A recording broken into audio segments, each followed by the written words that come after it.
സർവത്ര ഗോവിന്ദനാമസങ്കീർത്തനം ഗോവിന്ദ ഗോവിന്ദ. സർവത്ര ദേവീനാമസങ്കീർത്തനം ശ്രീമഹാദേവ്യൈ നമഃ. ഓം ഗം ഗണപതയേ നമഃ. ഓം സം സരസ്വത്यै നമഃ. സദാശിവസമാരംഭാം ശങ്കരാചാര്യമധ്യമാം അസ്മദാചാര്യപര്യന്താം വന്ദേ ഗുരുപരംപരാം. മൂകം കരോതി വാചാലം പങ്കം ലംഘയത്തെ ഗിരിം യത്കൃപാതമഹം വന്ദേ പരമാനന്ദമാധവം. പീതാംബരം കരവിരാജിത ശംഖചക്രകൗമോദകീ സരസിജം കരുണാസമുദ്രം രാധാസഹായമതിസുന്ദര മന്ദഹാസം വാതാലയേശമനിശം ഹൃദി ഭാവയാമി. ഗോവിന്ദ ഗോവിന്ദ ഹരേ മുരാരേ ഗോവിന്ദ ഗോവിന്ദ മുകുന്ദ കൃഷ്ണ ഗോവിന്ദ ഗോവിന്ദ രഥാംഗപാണേ ഗോവിന്ദ ഗോവിന്ദ നമോ നമസ്തേ. ഓം ശ്രീ ഗുരുഭ്യോ നമഃ. സർവത്ര ഗോവിന്ദനാമസങ്കീർത്തനം ഗോവിന്ദ ഗോവിന്ദ. നമസ്തേ നമസ്തേ പ്രിയ ഹരേ കൃഷ്ണ കുടുംബത്തിലെ സജ്ജനങ്ങളെ, സുകൃതികളെ, എല്ലാവർക്കും നല്ലൊരു ശുഭദിനം നേരുന്നു. പണ്ഡിതാഗ്രേസരനും ദേവിയുടെ ഇഷ്ടഭക്തനുമായ ശ്രീ പാലേലി നാരായണൻ നമ്പൂതിരിയാൽ വിരചിതമായ ദേവി നാരായണീയം എന്ന ഈ കൃതി ഒരു ദേവീസ്തുതിയാണ്. ശ്രീ വേദവ്യാസനാൽ രചിക്കപ്പെട്ടിട്ടുള്ള ശ്രീമദ് ദേവി മഹാഭാഗവതത്തിന്റെ സംഗ്രഹമായി ശ്രീ പാലേലി നാരായണ നമ്പൂതിരി രചിച്ചിട്ടുള്ള ദേവി നാരായണീയം എന്ന ഈ കൃതി അദ്ദേഹത്തിന്റെ സ്വയം നിവേദ്യമാണ്.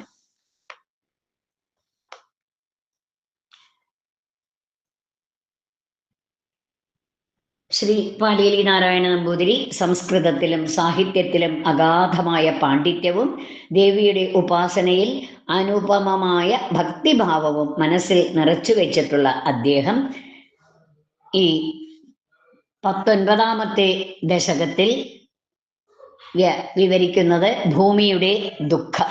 അതാണ് ഇന്ന് നാം അനുസ്മരിക്കുന്നത്. ദേവി നാരായണീയത്തിലെ ദശകം 19 ഭൂമിയുടെ ദുഃഖം. 1 മുതൽ 18 വരെയുള്ള ആ ദശകങ്ങളെല്ലാം നാം അനുസ്മരിച്ചു കഴിഞ്ഞു. ഇപ്പോൾ ദശകം 19 1 മുതൽ 5 വരെയുള്ള ശ്ലോകങ്ങളുടെ പാരായണം, പദച്ഛേദം, അന്വയം, വ്യാഖ്യാനം എന്നിവയെല്ലാം നാം കഴിഞ്ഞ ക്ലാസ്സിൽ അനുസ്മരിച്ചു. ഇന്ന് ഈ 19ാമത്തെ ദശകത്തിൽ അനുസ്മരിക്കുവാൻ പോകുന്ന ശ്ലോകങ്ങൾ 6, 7, 8, 9, 10. അതാണ്. എല്ലാവർക്കും ജഗദംബയുടെ അനുഗ്രഹം ലഭിക്കുമാറാകട്ടെ എന്ന് പ്രാർത്ഥിച്ചുകൊണ്ട് നമുക്ക് ഇന്നത്തെ പഠന ക്ലാസ് ആരംഭിക്കാം. എല്ലാ സജ്ജനങ്ങൾക്കും ഇന്നത്തെ പഠന ക്ലാസ്സിലേക്ക് സ്വാഗതം, സുസ്വാഗതം. സർവത്ര ദേവീ നാമ സങ്കീർത്തനം ശ്രീ മഹാദേവ്യൈ നമഃ. ആദ്യം ശ്ലോകങ്ങളുടെ പാരായണം. ദശകം 19 ഭൂമിയുടെ ദുഃഖം. ശ്ലോകം 6. പാരായണം.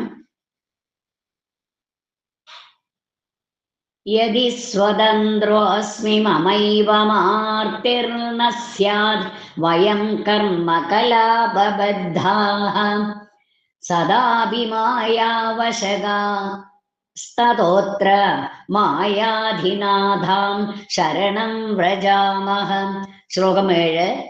ഇതീരിതൈർഭക്തിവിനമ്രശീർഷൈർനിമീലിതാക്ഷൈർവിബുധൈः സ്മൃതാം ത്വം പ്രഭാതസന്ധ്യേവ ജപാസുമാംഗീ തമോ നിഹന്ത്രീ ച പുരസ്ഥിതാർത്ഥ. ശ്ലോകം 8.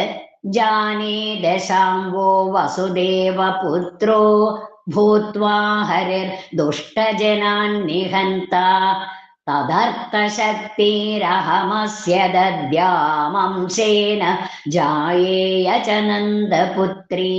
ശ്ലോകം 9.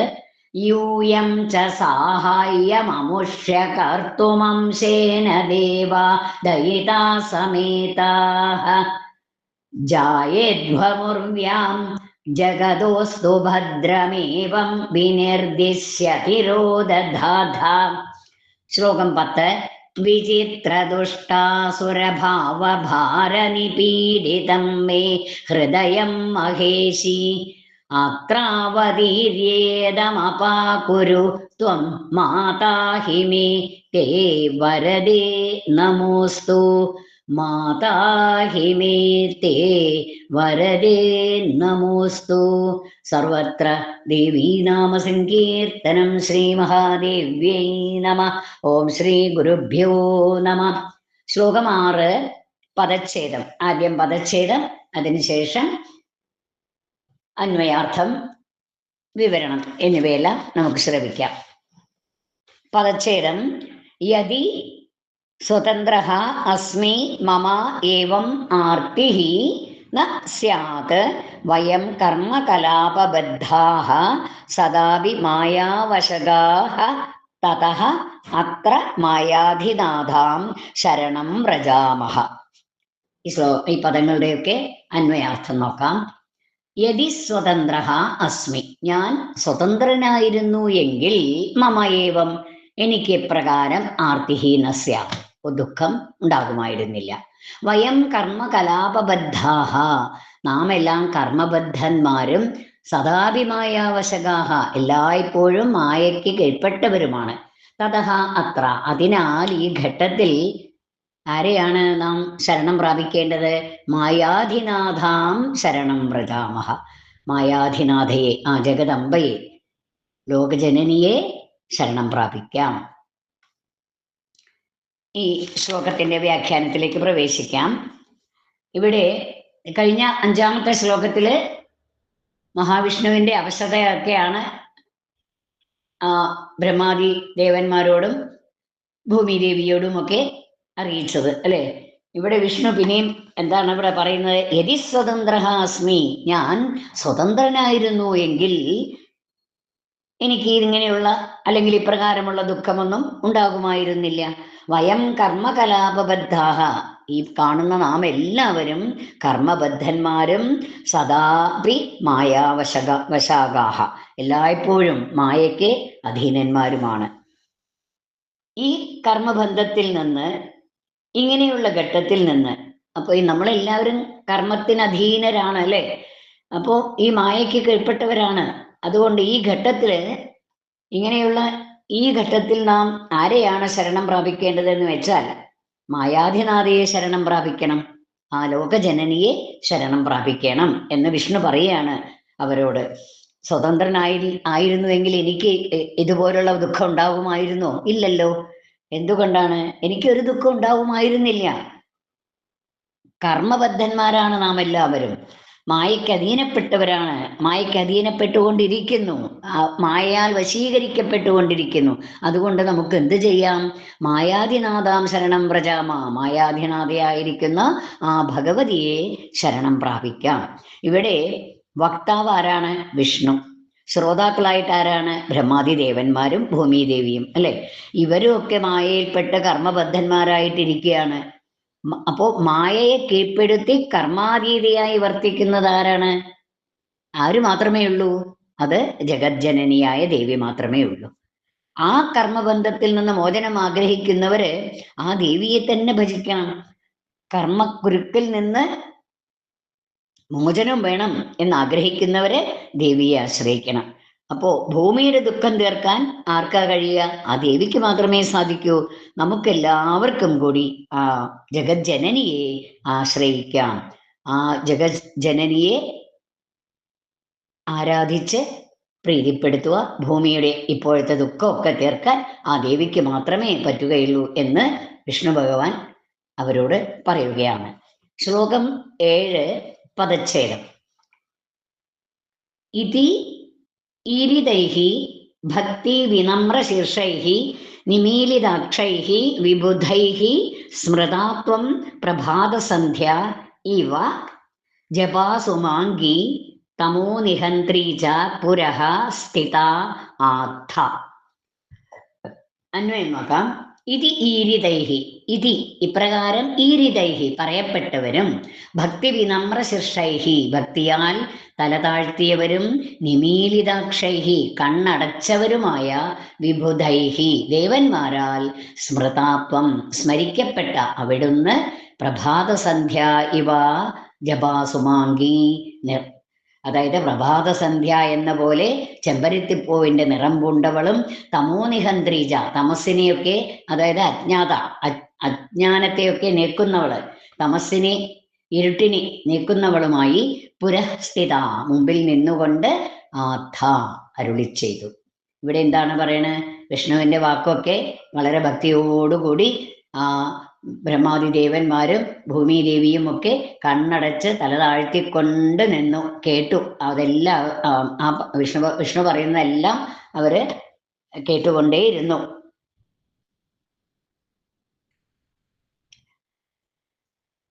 എന്നിട്ടോ ആ വിഷ്ണുവിന്റെ വാക്കുകൾ കേട്ട ബ്രഹ്മാദി ദേവന്മാരും ഭൂമിയും എല്ലാവരും ഭക്തിയോട് കൂടിയിട്ട് കണ്ണടച്ച് തല താഴ്ത്തിക്കൊണ്ട് ധ്യാനിച്ചു. അവര് ആ ദേവിയെ പ്രണമിച്ചു. അവർ ആ ദേവിയെ ധ്യാനിച്ചു കൊണ്ടേയിരുന്നു. അവർ വളരെ ഭക്തിയോട് കൂടിയിട്ടാണ് ദേവിയെ ധ്യാനിച്ച് പ്രണമിച്ചത്. അവിടെ ഭഗവതി എങ്ങനെയാണ് പ്രത്യക്ഷപ്പെട്ടത് എന്ന് നോക്കാം. എങ്ങനെയാണ് ഭഗവതി അവിടെ പ്രത്യക്ഷപ്പെട്ടിരിക്കുന്നത്? പ്രഭാതസന്ധ്യ ഇവ, അതായത് പ്രഭാത സന്ധ്യ എന്ന പോലെ ചെമ്പരത്തിപ്പൂവിന്റെ നിറമൊക്കെ പൂണ്ട്, തമോനിഹന്ത്രീജ ഇരുട്ടിനെ നീക്കുന്നവളായി, പുരസ്ഥിതാഹ അവരുടെ മുമ്പില് പ്രത്യക്ഷപ്പെട്ടു. അവരെല്ലാവരും കൂടി ഒരുമിച്ചാണ്, ഒരേ സമയമാണ് ദേവിയെ സ്മരിച്ച് ധ്യാനിച്ചത്. അപ്പോൾ തന്നെ ഒട്ടും താമസിയാതെ അവരുടെ മുമ്പിൽ ആ ദേവി പ്രത്യക്ഷപ്പെട്ടു. തമസ് എന്ന് വെച്ചാൽ ഇരുട്ടാണ് അല്ലെ, അജ്ഞാനം, അതാണ് പറയണത്. അപ്പോ പ്രഭാത സന്ധ്യ ഇരുട്ടിനെ എങ്ങനെയാണ് നീക്കുന്നത്? അതുപോലെ ദേവി അജ്ഞാനത്തെ മുഴുവൻ ഇല്ലാതെയാക്കുന്നു. പുലരിയും ദേവിയും തമസ്സിനെ ഇല്ലാതാക്കുന്നവരാണ്. രണ്ടും തമോ നിഹന്ത്രികളാണ്. ദേവി എല്ലാവരോടുമായിട്ടാണ് ഇപ്രകാരം പറഞ്ഞത് എന്ന് ഇവിടെ 7ാമത്തെ ശ്ലോകത്തിലൂടെ വ്യാഖ്യാനിച്ചിരിക്കുന്നു. സർവത്ര ദേവീ നാമ സങ്കീർത്തനം ശ്രീ മഹാദേവ്യൈ നമഃ. ശ്ലോകം 8 പദച്ഛേദം. ജാനേ ദശാം വഹ വസുദേവപുത്രഃ ഭൂത്വാ ഹരിഃ ദുഷ്ടജനാൻ നിഹന്ത തദർത്ഥശക്തിഃ അഹം അസ്യ ദദ്യാം അംശേന ജായേയ ച നന്ദപുത്രി. അന്വയം നോക്കാം. വഹാ ദശാം ജാനെ, നിങ്ങളുടെ ദശ എന്ന് വെച്ചാൽ അവസ്ഥ, അവരുടെ ആ ദയനീയ അവസ്ഥ എനിക്കറിയാം. ഹരിഹി വിഷ്ണു, വസുദേവപുത്രഃ ഭൂത്വ വാസുദേവപുത്രൻ, വസുദേവപുത്രനായിട്ട് ജനിച്ച്, ദുഷ്ടജനാൻ നിഹന്ത ദുഷ്ടന്മാരെയൊക്കെ ഹനിച്ചുകൊള്ളും. തദർത്ഥശക്തിഹി അതിനു വേണ്ടുന്ന ശക്തികളെ അഹം അസ്യ ദദ്യാം ഞാൻ ഇദ്ദേഹത്തിന് നൽകും. അംശേന നന്ദപുത്രി എന്റെ അംശം കൊണ്ട് നന്ദപുത്രിയായി ജായേയച ജനിക്കുകയും ചെയ്യും. ഇവിടെ ബ്രഹ്മാദി ദേവന്മാരെയും ഭൂമിയെയും ഒക്കെ ആശ്വസിപ്പിച്ചുകൊണ്ട് മഹാദേവി പറയണ, ഇതിന് മുൻപിലത്തെ ശ്ലോകത്തിൽ ദേവി പ്രത്യക്ഷയായല്ലോ, ആ ദേവി അവരോടായിട്ട് പറയാണ്. എന്താണ് പറയണത്? ബ്രഹ്മാദി ദേവന്മാരെയും ഭൂമി ദേവിയെയും ഒക്കെ ആശ്വസിപ്പിച്ചുകൊണ്ടാണ് പറയണത്. നിങ്ങളുടെ അവസ്ഥയൊക്കെ എനിക്ക് മനസ്സിലായി, എനിക്കറിയാം. ശ്രീഹരി വസുദേവപുത്രനായിട്ട് അവതരിച്ച് ദുഷ്ടന്മാരെയൊക്കെ ഹനിക്കും, നശിപ്പിക്കും. അതിനു വേണ്ടുന്ന ശക്തികളെയൊക്കെ അഹം അസ്യ ദദ്യാം, ഞാൻ കൊടുക്കും അദ്ദേഹത്തിന്, ആ മഹാവിഷ്ണുവിന് അതിനു വേണ്ടുന്ന ശക്തികളെയൊക്കെ ഞാൻ നൽകും. വിഷ്ണു യദുവംശത്തിൽ വാസുദേവപുത്രനായിട്ട് അവതരിക്കും, ദുഷ്ടജനങ്ങളെ അദ്ദേഹം നിഗ്രഹിക്കും. അപ്പോൾ വേണ്ടുന്ന ശക്തികളെയൊക്കെ ഞാനാണ് കൊടുക്കുക. താൻ തന്നെ അംശഭാവത്തിൽ ഭഗവതിയുടെ അംശം തന്നെയാണ്, ദേവിയുടെ അംശമായിട്ട് യശോദാപുത്രിയായിട്ട് പിറക്കും. ഇങ്ങനെ സംഭവിക്കാൻ പോകുന്നതെല്ലാം മുൻകൂട്ടി തന്നെ ദേവന്മാരെ ആ മഹാദേവി അറിയിക്കുകയാണ്. 8ാമത്തെ ശ്ലോകത്തിൽ ഇപ്രകാരം വ്യാഖ്യാനിച്ചിരിക്കുന്നു. സർവത്ര ദേവീ നാമ സങ്കീർത്തനം ശ്രീ മഹാദേവ്യൈ നമ. ശ്ലോകം 9 പദച്ഛേദം. യൂയം ച സാഹായ്യാം അമുഷ്യ, സാഹായാം അമുഷ്യ കർത്തും അംശേന ദേവ ദയിതാസമേതാഃ ജായേധ്വം ഉർവ്യാം ജഗതഃ അസ്തു ഭദ്രം ഏവം വിനിർദിശ്യ തിരോദധാഥ. അന്വയം നോക്കാം. ഹേ ദേവ, ഇവിടെ 2ാമത്തെ പാദത്തിലുണ്ട് അംശേന ദേവ. ഹേ ദേവ, യൂയം ച, നിങ്ങളും അമുഷ്യ സഹായാം കർത്തും, ഇദ്ദേഹത്തെ സഹായിക്കാൻ, അതായത് വിഷ്ണുവിനെ സഹായിക്കാൻ വേണ്ടി ദയിതാസമേതാഹ, ദേവന്മാരോട് പറയാണ്, നിങ്ങൾ അദ്ദേഹത്തെ സഹായിക്കാൻ വേണ്ടി പത്നിമാരോടൊപ്പം, ദയിതാസമേതാഹ പത്നിമാരോടൊപ്പം, അംശേന അംശം കൊണ്ട്, ഉർവ്യാം ജായേധ്വം ഭൂമിയിൽ ജനിക്കുവിൻ, നിങ്ങൾ നിങ്ങളുടെ അംശം കൊണ്ട് പത്നിമാരോടൊപ്പം ഭൂമിയിൽ ജനിക്കൂ. ജഗതഃ ഭദ്രം അസ്തു, ലോകത്തിന് മംഗളം നന്മ വരട്ടെ. ഏവം വിനിർദിശ്യ, ഇപ്രകാരം അരുളി ചെയ്ത്, തിരോദധാഥ, ആ ദേവി അവിടുന്ന് അപ്രത്യക്ഷയായി. അതായത് ദേവിയാണ്, ദേവിയുടെ ഇച്ഛയാണ് എല്ലാം ഭൂമിയിൽ നടക്കുന്നത്, അല്ലെ?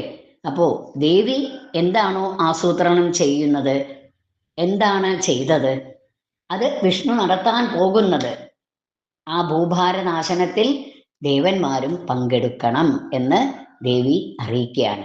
ദേവന്മാര് എങ്ങനെ വരണം, ഭൂമിയിൽ എങ്ങനെയാണ് ജനിക്കേണ്ടത് എന്ന് കൂടി ദേവി പറയുന്നു. അവരവരുടെ പത്നിമാരോടുകൂടി ഭൂമിയിൽ ജനിക്കണം. എന്നിട്ടോ വിഷ്ണുവിനെ സഹായിക്കുകയും വേണം. അങ്ങനെ ദുഷ്ടസംഹാരം വഴി ലോകത്തിന് നന്മ ഉണ്ടാകും, നന്മ വരും. ദേവന്മാർക്ക് വേണ്ട നിർദ്ദേശങ്ങളൊക്കെ നൽകി ദേവി അവിടെ നിന്ന് അപ്രത്യക്ഷയായി.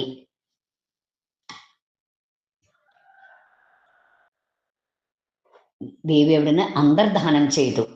എല്ലാം ദേവി ആസൂത്രണം ചെയ്ത് ഇനി നടക്കാൻ പോകുന്ന സംഭവങ്ങളെല്ലാം അവർക്ക് പറഞ്ഞു കൊടുത്ത് വേണ്ടതെല്ലാം പറഞ്ഞ് അവർക്ക് നന്മ വരട്ടെ എന്നും പറഞ്ഞാണ് ദേവി അവിടുന്ന് അപ്രത്യക്ഷയായത്. ഈ ശ്ലോകം 10 വ്യാഖ്യാനം പദച്ഛേദം നോക്കാം. വിചിത്ര ദുഷ്ടാസുര ഭാവഭാര നിപീഡിതം മേ ഹൃദയം മഹേശി അത്ര അവതീര്യ ഇദം അപാകുരു ത്വം മാതാഹി മേ തേ വരദേ തേ നമഃ അസ്തു. അന്വയം നോക്കാം. ഹേ മഹേശി, 2ാം പാദത്തിൽ നിപീഡിതം മേ ഹൃദയം മഹേശി. ഇവിടെ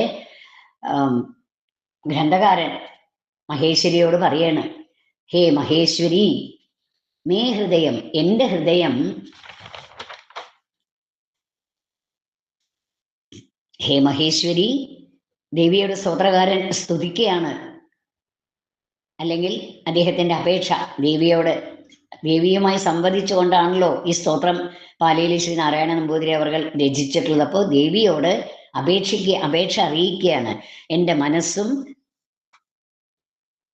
ദുഷ്ടാസുരഭാവഭാര നിപീഡിതം, എൻ്റെ മനസ്സ് പല പല തരത്തിലുള്ള ദുഷ്ടന്മാരായ ആസുരഭാവങ്ങളുടെ ഭാരങ്ങൾ കൊണ്ട് നിറഞ്ഞിരിക്കുകയാണ്, നിപീഡിതമാണ്.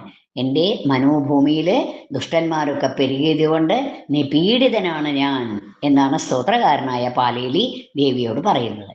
അതുകൊണ്ട് അവിടുന്ന് ഇവിടെ, അതായത് എവിടെ, എൻ്റെ മനസ്സിൽ എന്നാണ് അദ്ദേഹം പറയുന്നത്, മനസ്സിൽ അവതരിച്ച് അതിനെ ഇല്ലായ്മ ചെയ്യൂ. ത്വം മേ മാതാഹി, അവിടുന്ന് എന്താണ്? അവിടുന്ന് എൻ്റെ അമ്മയാണ്. ഹേ വരദേ, വരം ദാനം ചെയ്യുന്ന ഹേ ദേവി, അല്ലയോ ജഗദംബേ, തേ നമഃ അസ്തു, അവിടത്തേക്ക് നമസ്കാരം. ഇനി ഇവിടെ എന്താണ് പറയണതെന്ന് വെച്ചാല്, വിഷ്ണുവിനെ കൊണ്ടൊക്കെ ഭൂഭാരനാശനം ചെയ്യിക്കാൻ വേണ്ടിയിട്ട് ദേവി നന്ദപുത്രിയായിട്ടൊക്കെ അവതരിക്കുന്ന കാര്യം ഒക്കെ പറഞ്ഞു കൊടുത്തു അല്ലേ? പിന്നെ കാമക്രോധാദികൾ, അതാണ് പാലയിൽ ഈ ഗ്രന്ഥകാരന്റെ മനസ്സിലുള്ള ആസുരീയ ഭാവങ്ങൾ അല്ലെ, അതില്ലാതെയാക്കാൻ എന്താ മാർഗം? ഭഗവതിയെ മനസ്സിൽ പ്രതിഷ്ഠിക്കുക, അല്ലെങ്കിൽ ഭഗവതിയെ മനസ്സിൽ കാണുക. അദ്ദേഹം ദേവിയോട് അപേക്ഷിക്കുകയാണ്. അപ്പോ മനസ്സിൽ ഭഗവതി അവതരിച്ചു കഴിഞ്ഞാൽ മനസ്സിലുള്ള എല്ലാ ആസുരീ ഭാവങ്ങളും നശിക്കും. അങ്ങനെ ദേവിയെ അവതാരോന്മുഖിയാക്കി തീർക്കാൻ ദേവിയുടെ മുന്നിൽ വീണ് നമസ്കരിക്കുകയാണ് അദ്ദേഹം. ദേവിയോട് പ്രാർത്ഥിക്കുകയാണ് സ്തോത്രകാരൻ. അതായത് ആ പാലേലി നാരായണ നമ്പൂതിരിയുടെ മനസ്സിലുള്ള ക്രോധാദികൾ അതിനെയൊക്കെ മാറ്റി തരയണമേ എന്ന് പ്രാർത്ഥിക്കുകയാണ്. ദേവി ആ ഹൃദയത്തിൽ അവതരിച്ച് ആ കാമക്രോധാദികളെയൊക്കെ ഹനിക്കണം. ആ സ്തോത്രകാരൻ പ്രാർത്ഥിക്കുന്നു. മനസ്സിൽ ദേവി അവതരിച്ചു കഴിഞ്ഞാൽ പിന്നെന്താ? അതിലുള്ള ദുഷ്ടയായ എല്ലാ ആസുരഭാവങ്ങളും നശിക്കും. അത് സ്തോത്രകാരൻ അറിയും.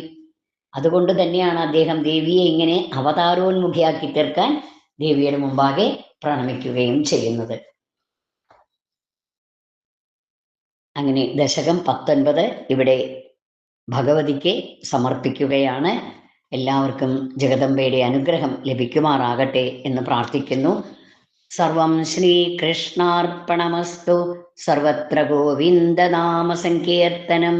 ഗോവിന്ദ ഗോവിന്ദ. സർവത്ര ദേവീനാമ സങ്കീർത്തനം. ശ്രീ മഹാദേവ്യൈ നമഃ. ഇനി അടുത്ത ക്ലാസ്സിൽ മറ്റൊരു കഥാസന്ദർഭം, ദേവകീപുത്രന്മാരെ കംസൻ നിഗ്രഹിക്കുന്ന രംഗം, അതാണ് അടുത്ത ക്ലാസ്സിൽ നമ്മുടെ പാഠഭാഗം. അത് നമുക്ക് അറിയാനും കേൾക്കാനും അനുഭവിക്കാനും ഭഗവതിയുടെ അനുഗ്രഹം കൊണ്ട് ലഭിക്കട്ടെ എന്ന് പ്രാർത്ഥിക്കുന്നു. ജഗദംബ എല്ലാവരെയും അനുഗ്രഹിക്കട്ടെ എന്ന് പ്രാർത്ഥിച്ചുകൊണ്ട് സർവത്ര ദേവീനാമ സങ്കീർത്തനം. ശ്രീ മഹാദേവ്യൈ നമഃ. ഓം ശ്രീ ഗുരുഭ്യോ നമഃ.